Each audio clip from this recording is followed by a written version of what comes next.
Well, we're back, and we're in our second segment of Arabic and English. And that's a strange thing. We've been actually doing a lot of strange things here with our program. Our course has really been more on the upbeat side than it has been academic. We've tried to introduce the Arabic language in a way that everybody here could enjoy it, have fun with it, and comprehend it at the same time. Now guess what? We're going to come together with the whole thing. We're going to put all the letters together and then learn how to pronounce them, how they work together to give sound to each other, and then we're going to start putting them together to make words. So let's enjoy this second segment coming up now by starting off where we left off before with the hiccup. We talked about the hiccup. If you remember, we said Hamza. Hamza was a hiccup. Here's Hamza. There he is. Of course, he's not really that big, but I put him up there pretty big right now for you so that you get kind of an idea what he is all about. Take a look at Hamza here. Okay, that's Hamza. Usually when you see him, he's so small you barely notice him, but whenever you see him, he makes the letter hiccup like that. So if you see him in association with another letter, then you have to go like that. So for instance, let's say we had the letter Ya.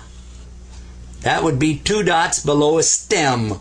2 dots like this below the stem is a Ya. Except when you've got this Hamza, then it would be Ya, Ya, Ya. Instead of Ya, Ya, like this. The same thing would be true if this were a Ta. Instead of Ta, you'd say Da, Da, Da, because of the Hamza. So the Hamza is like a hiccup. Hamza the hiccup. There he is. So whenever you see that, that's hiccup. Also, there's another use for Hamza. Hamza has a couple of different jobs that he does. He's a little small guy, but he does some pretty good jobs. One of them is to help our friend Mr. Olive. Do you remember Olive? Olive, the standing stick. Has a little leaf on there, and then he comes down something like this. You remember Olive? That's Olive. And I told you that Olive could have the sound of ah, oo, e, or he could even have the sound of nothing. Well, the Hamza helps him out. Whenever Hamza's on the top of Olive, it's ah. But whenever Hamza is down below, underneath Olive, let's put another Hamza down here now. See? You can't have 2 at once, so this one's going to have to leave. We're going to have to say goodbye to this Hamza. There he goes. Bye-bye. Now, this one down here gives him the sound of it. Before it was ah, now it's it. Because when you get down here in the bottom, it's E. Below the line is E. Okay. Now, we said that there's a possibility of an oo sound, because sometimes when Hamza's there, it'll have a little like this. And when you have that, that's a little wow is what it is. Remember the wow, the amazing guy? We're not through with wow, because we found out that wow does some other stuff too. Whenever wow becomes little small like this, like Hamza, he adds sounds. So this is oh, oh. That's ah. That's oh. And if it was down below, this would be it. So that gives you a little bit idea of some of the things that Hamza likes to get involved with. Now, while we're on the subject of about making these sounds, I want to show you something.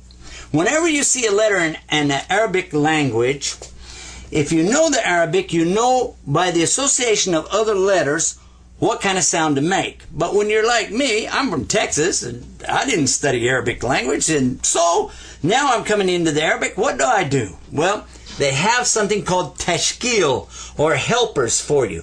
The first one, we're going to put it right across the top. Whenever you see that, like that, a nice bar on an angle, like this, see that? That's called fatha. See it? And when you see that, you say ah. Ah, and you say ah because you're happy, because you've got some help. I needed help because I didn't know what to do, and now you gave me the help. Ah. Now, if you see this below the line like that, alrighty, that's not fatha. In fact, that's called kesra. And kesra is pronounced E. So that's A and that's E. And you don't have them at the same time. So we're going to take Mr. A out of there. Goodbye. There he goes. And now we've got this kesra. So this is now E. That'd be the sound of E because we have the kesra underneath it. Let's use another letter out of the Arabic alphabet. What letter would you like me to use? A noon? Oh, okay. That sounds like a good idea. Let's put a noon right there. Now, we've got our stem letter here, and we need to put the noon, because that's where the sun is at noontime.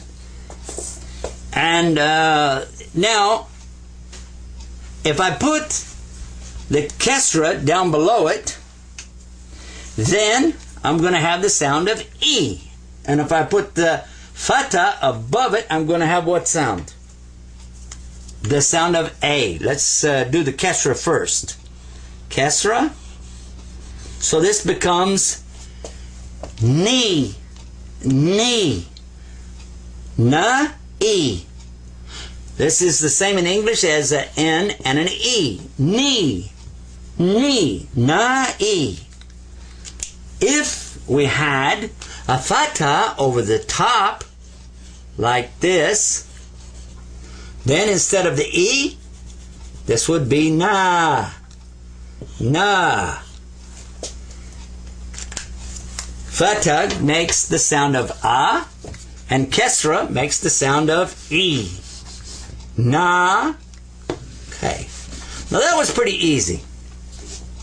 But let's don't forget about our amazing friend, the wow. Because if you put a wow, a small wow, over the top of a letter, then it gives you the sound of ooh. You remember we talked about that wow has an amazing thing that he does with sound. And this is one of them. He goes ooh, ooh. Sometimes he goes wah, and sometimes he goes woo. He's got three things that he does like that. Wah and ooh and woo. And in this case, when you put a Dhamma, he's called Dhamma when you do it like this, but you know and I know he's really Mr. Wow, but hey, don't worry about it. Dhamma above a noon becomes a nu. Nu. N-U. In English is how you would represent that. N-U. Nu. Cool? Now let's try something else. What would happen if we changed this to a ba? And the way to do that is to remove the dot from there, put the dot down below. When we go below, what happens? It's a ba sound. But then, does that change anything? Only thing it does now, it does change the first letter. So this becomes boo. Don't get scared. Boo. And don't boo me off the stage either. So this is boo because it has the Dhamma or the wow. You knew it was a wow, didn't you? But we call him Dhamma. That's Dhamma and that's boo.